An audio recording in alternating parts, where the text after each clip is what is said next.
खारीप्रमाणे ओल्या नारळाची खमंग खुसखुशीत करंजी कशी बनवायची? असं पीठ मळून घ्याल तर एकही करंजी मऊ पडणार नाही.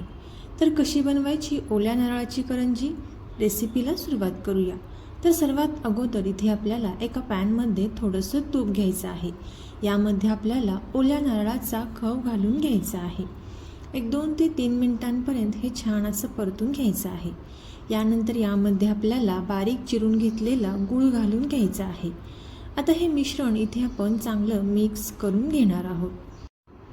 गूळ जोपर्यंत यामध्ये चांगला मिक्स होत नाही तोपर्यंत इथे आपल्याला हे व्यवस्थित चांगलं मिक्स करून घ्यायचं आहे. आता हे चांगलं मिक्स झाल्यानंतर यामध्ये आपल्याला अर्धा चमचा वेलची पावडर टाकायची आहे आणि हे मिश्रण पुन्हा एकदा चांगलं मिक्स करून घ्यायचं आहे. आता गॅसचा फ्लेम बंद करून हे करंजीचं सारण एका प्लेटमध्ये काढून घ्यायचं आहे. त्यानंतर इथे आपण मैदा आणि बारीक रवा घेतलेला आहे. त्यामध्ये अगदी थोडंसं चवीनुसार मीठ घेतलेलं आहे. आता हे चांगलं मिक्स करून घेणार आहोत. यानंतर यामध्ये आपल्याला उकळलेल्या कडकडीत तेलाचे मोहन यामध्ये घालायचं आहे आणि चमच्याने चांगले मिक्स करून घ्यायचं आहे. त्यानंतर हे पीठ हाताने चांगले चोळून घ्यायचं आहे. या पद्धतीने मूठ तयार होत असेल तर मोहन इथे व्यवस्थित छान असं बसलेलं आहे. आता गरजेनुसार पाण्याचा वापर करत इथे आपण हे पीठ चांगले मळून घेणार आहोत.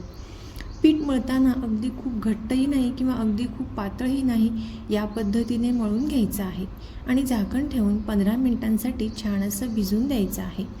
15 मिनिटांनंतर याची पारी लाटून घ्यायची आहे आणि करंजीच्या साच्यामध्ये ही पारी ठेवून कडेला पाणी लावून सारण यामध्ये घालून याच्या कडा या पद्धतीने बंद करून घ्यायच्या आहेत.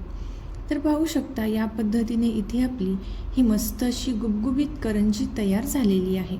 आता याच पद्धतीने इथे आपण बाकीच्या सुद्धा सर्व करंज्या तयार करून घेतलेल्या आहेत. आता तेलामध्ये इथे आपण या करंज्या छान अशा तळून घेणार आहोत. संपूर्ण रेसिपी पाहण्यासाठी खाली दिलेल्या त्रिकोणी बटनावर क्लिक कराल तर तिथे तुम्हाला रेसिपी पाहायला भेटेल. थँक्यू.